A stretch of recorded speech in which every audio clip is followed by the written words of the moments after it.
পুরী জগন্নাথ দেবের রথযাত্রার 10টা চমকপ্রদ তথ্য আছে যেগুলো আপনাকে কেউ বলবে না। চলুন জেনে নিই। 1 নাম্বার, লোহা বা পেরেক ছাড়া এই রথ নির্মাণ হয়। জগন্নাথ দেবের যে রথ তৈরি হয় সেই রথ সম্পূর্ণ কাঠের তৈরি এবং চাকাটা পর্যন্ত তৈরি করার জন্য কোনো লোহা, নাট বল্টু কিংবা কোনো পেরেক পোতা হয় না। এটাকে শিল্পীর নিজস্ব কারুকার্য দ্বারা কেটে কাঠের তৈরি কিলক ব্যবহার করে একে অপরের সাথে রথের বিভিন্ন অংশ জোড়া হয়। 2 নাম্বার হচ্ছে, রথ তৈরি করার জন্য কোনো স্কেল বা কোনো মাপার যন্ত্র ব্যবহার করা হয় না। রথটা সম্পূর্ণ তৈরি হয় শিল্পীর হাতের মাপ এবং তাদের তৈরি নিজস্ব কোনো কাঠের মাধ্যমে।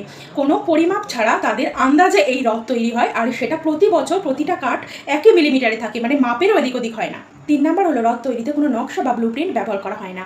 হ্যাঁ, ঠিকই শুনছেন, এই রথ তৈরিতে কোনো ব্লু প্রিন্ট বা নকশার ব্যবহার করা হয় না, কোনো বইতেও এই জ্ঞান নেই।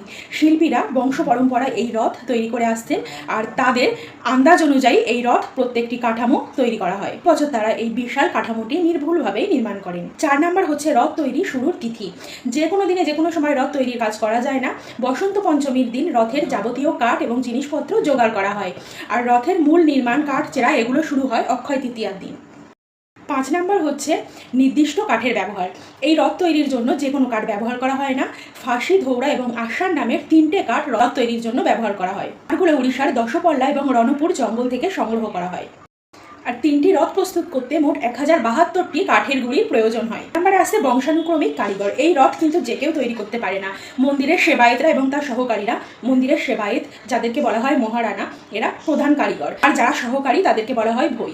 শুধুমাত্র এনারাই বংশ পরম্পরায় এই রথ নির্মাণের কাজ করে আসছেন। নির্ভুলভাবে সঠিকভাবে এনারাই রথ প্রস্তুত করেন। ধরে বংশ পরম্পরায় এনারাই এই পবিত্র কাজটা করে চলেছেন। 7 নম্বরে হলো কুড়ুলের বিশেষ পূজা। রথ তৈরির জন্য যে অস্ত্র বা কুড়ুল ব্যবহার করা হয় সেটা মন্দিরে নিয়ে গিয়ে পুজো করা হয়। প্রভুর আজ্ঞা পেলেই তারপর রথ কাজে হাত দেওয়া হয়। 8 নম্বরে আসছে বিশাল কাপড়ের আবরণ এবং দর্জি সেবক। এই প্রতিটা রথের চূড়ায় ঢাকতে প্রায় 1200 মিটারের মতো রঙিন উজ্জ্বল কাপড়ের প্রয়োজন হয়। জগন্নাথ দেবের জন্য লাল হলুদ, বলভদ্রের জন্য লাল সবুজ এবং সুভদ্রার জন্য লাল কালো কাপড় দিয়ে এই বিশেষ কাজ সেবায়েত দর্জিরা করে থাকেন। 9 নম্বরে আসছে রথ খোলা, উন্মুক্ত নির্মাণ স্থল। পুরী রাজপ্রাসাদের সামনে খোলা জায়গাটাকে বলা হয় রথ খোলা। সেখানেই হাজার কাঠ দিয়ে উন্মুক্ত জায়গাতেই রথ প্রস্তুতির কাজ চলছে, আর হাজার হাজার দর্শনার্থীরা সেখানে ভিড় করছেন। ইতিহাসকে সাক্ষী রেখে, সমস্ত দর্শনার্থীকে সাক্ষী রেখে এই মহৎ রথ নির্মাণ হয়ে থাকে। এবারে আসছে রথের কাঠের শেষ পরিণতি।